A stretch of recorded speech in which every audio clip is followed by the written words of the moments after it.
Biabırçılıq. Bakıda görün, ərəblər Azərbaycanlı qıza nə etdilər? Azərbaycanlı qızlar ərəblər üçün yarıçılpaq rəqs etdi və s.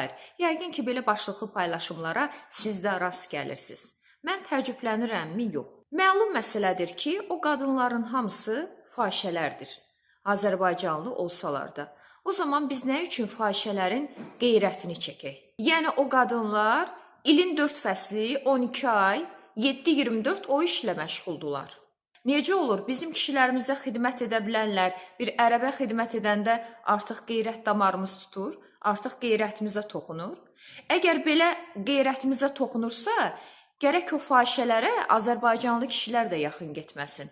Deməli, bizim öz kişilərimiz gedib fahişələrin xidmətlərindən istifadə edirlər. Bu olar, buna heç kəs səsini çıxarmır.